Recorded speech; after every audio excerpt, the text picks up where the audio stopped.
క్రీస్తునందు ప్రియమైనటువంటి దేవుని బిడ్డలారా, మీ అందరికీ సర్వశుభాలు కలుగునుగాక. ప్రతిరోజు కూడా దేవుని సందేశాలు మనం వింటున్నాము. ఈ రోజున దైవ సందేశం ఏమనగా,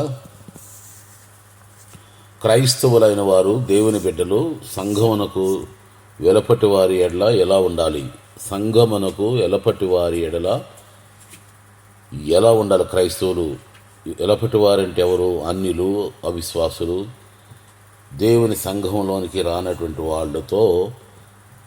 వాళ్ళకి మనం ఎలా ఉండాలని బైబిల్ సెలవిస్తుందో 3 విషయాలని మనం ఇక్కడ ధ్యానించుకుందాం. ఒకటి, సంఘమునకు వెలపటి వారి ఎడల జ్ఞానము కలిగి నడుచుకోమని కొలస్సీలకు రాసిన పత్రిక 4:5-6 వచనాల్లో ఉంది. సమయమును పోనీక సద్వినియోగం చేసుకొనుచు సంగమునకు వెలపటి వారి ఎడల జ్ఞానము కలిగి నడుచుకోండి. ప్రతి మనుషునికి ఎలాగో ప్రత్యుత్తరం ఇవ్వలనో అది మీరు తెలుసుకొనుటకై మీ సంభాషణ ఉప్పు వేసినట్టు ఎల్లప్పుడూ రుచికలదుగాను కృపాసహితంగాను ఉండనీయుడి. సంగమునకు వెలపటి వారి అంటే అవిశ్వాసులు. వారు అవివేకంగా, వాక్యానికి వ్యతిరేకంగా, దేవునికి వ్యతిరేకంగా, మన విశ్వాసానికి వ్యతిరేకంగా మాట్లాడుతున్నప్పుడు వారికి మనం ఎలాంటి మాటలతో జవాబు ఇవ్వాలో, మన సంభాషణ ఆ సమయంలో ఉప్పు వేసినట్లుగా రుచిగాను కృపాసహితంగాను ప్రేమతో కనికరముతో ఉండాలని అక్కడ చెప్పబడుచున్నది. కొలస్సీ పత్రిక 4:5-6 వచనాల్లో. సంగమునకు వెలపటి వారి ఎడల ప్రతి క్రైస్తవుడు జ్ఞానము కలిగి మాట్లాడాలి, జ్ఞానము కలిగిన ఉపదేశం చేయాలి. వాళ్ళకి మనము సరైన మాటలతో మనము జవాబు ఇచ్చినప్పుడు వాళ్ళు దేవుని వైపు తిరిగి దేవుని యందు విశ్వాసం ఉంచుతారు. కనుక మనకు లోకములో అందరిలాగానే మనకు కొన్ని పరీక్షలు, శ్రమలు, శోధనలు, కష్టాలు వస్తాయి. అలాంటి సమయంలో మీ దేవుడేమయ్యను, మీ పరిస్థితులు ఏమిటి, ఇంత హీనమైన స్థితిలో మీరు ఉన్నారు, మీ దేవుడు మిమ్మల్ని రక్షింపడా అని యేసు ప్రభుని ఎలా అన్నారో, నువ్వు దేవుని కుమారుడు అయితే నువ్వు రక్షించుకుని మమ్మల్ని కూడా రక్షించవాయి అన్నప్పుడు ఆయన ఎలా మౌనం దాల్చి చేసి చూపించాడో, అలాగే మనము కూడా మాటలతో సరైన సమాధానం, మనము సంభాషణ చక్కగా ఒక రుచి కలిగిన ఆహారాన్ని మనిషి ఎలా భుజిస్తాడో, మన మాటలు చక్కగా వినేవారికి వీణులకు ఇంపుగా ఉండాలి. దైవికమైన, ఆత్మీయమైన, వాక్యానుసారమైన సంభాషణతో, ప్రేమతో, అంటే కృపాసహితముగా దైవికమైన ప్రేమతో ఉండాలి తప్ప వాళ్ళకి ఇంకా కోపాలు రేపే విధంగా కానీ, వాళ్ళని మనము ఇంకా భక్తిహీనులుగా చేయటం కానీ, దేవుని దూరస్థం చేయటం కానీ చేయకూడదు. అందుకని సంఘమునకు వెలపటి వారి క్రైస్తవుడు ఎలా ఉండాలి అంటే, బైబిల్ చెప్తున్న మాట, జ్ఞానము కలిగి ఉండండి, జ్ఞానము కలిగి మాట్లాడండి, జ్ఞానముతో జీవించండి. రెండవదిగా చూస్తే, మొదటి తెస్సలోనీయులకు రాసిన పత్రిక 4:10-12 వరకు చూస్తే, సంఘమునకు వెలపటి వారి ఎడల మర్యాదగా నడుచుకొనుచు మీకేమి కొదవ లేకున్నట్లు మేము మీకు ఆజ్ఞాపించిన ప్రకారం మీరు పరుల జోలికి పోక మీ సొంత కార్యములు జరుపుకున్నట్టు అందరూ మీ చేతులతో పని చేయటి ఎందు ఆశ కలిగి ఉండాలని మిమ్మల్ని హెచ్చరించున్నా. సంఘమునకు వెలపటి వారి మర్యాద. ఇదే మర్యాద అంటే, మనము దేవుని నమ్ముకున్నాం, రక్షణ పొందాం, దేవుడే మనకు అన్నీ దయచేస్తాడని మనకు తెలుసు, ఇస్తాడు. కానీ దేవుడు ఏమంటాడు, పని అనేది మనకి ఇచ్చాడు, పని చేయాలి. పని చేయకుండా, పని ద్వారా సంపాదించిన దాన్ని జాగ్రత్తగా వాడకుండా మనం అప్పులు, నిప్పులు, తిప్పులు పడతా ఉంటే అది మర్యాదగా ఉండదు. మీరు దేవుని నమ్ముకొని దేవుని ఆశీర్వాదాలు పొందలేకపోతున్నారు ఏంటి అని అంటారు.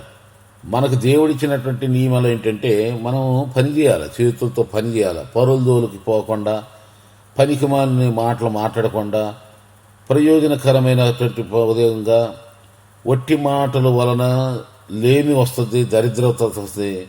ఏ కష్టం చేసినానో లాభమే కలుగునని బైబిల్ సెలవుస్తుంది. కనుక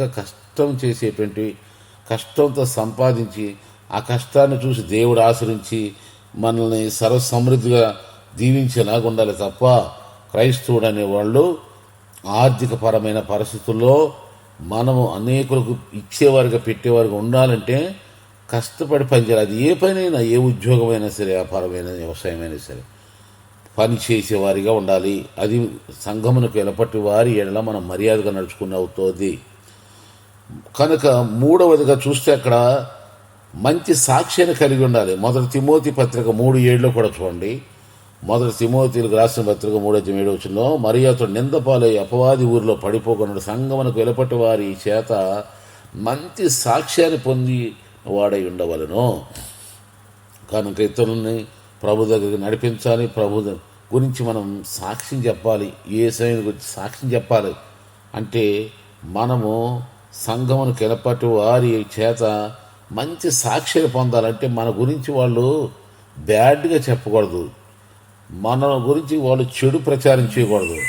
మనము మంచి వాళ్ళకి మన గురించి వాళ్ళు తెలుసుకున్నప్పుడల్లా వీళ్ళు దేవుని బిడ్డలు, దేవునితో ఉన్నారు, క్రీస్తుతో ఉన్నారు, ప్రార్థనాపరులు, బైబిల్ బాగా చదువుతారు, దేవుని మాటలు వింటారు, దేవుని వాక్యానుసారం నడుచుకుంటారు అని మన గురించి వాళ్ళు ఒక మంచి సాక్ష్యం ఇవ్వాలి. కనుక సంఘమునకు వెలుపటి వారి క్రైస్తవులు ఎలా ఉండాలి అని బైబిల్ సెలవుస్తుందంటే సంఘమునకు వెలుపటి వారి జ్ఞానముగా నడుచుకోవాలి. మాటల విషయంలో మర్యాదగా నడుచుకోవాలి.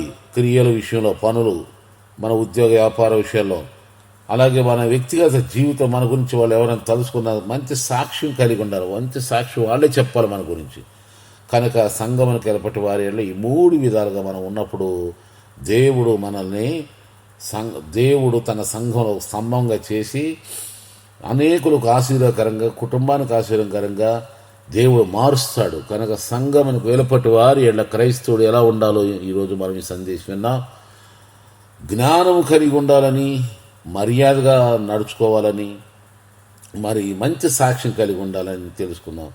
దేవుడు తన కృప మన ఆ విధంగా విస్తరింప చేయనుగాక. ప్రార్థన.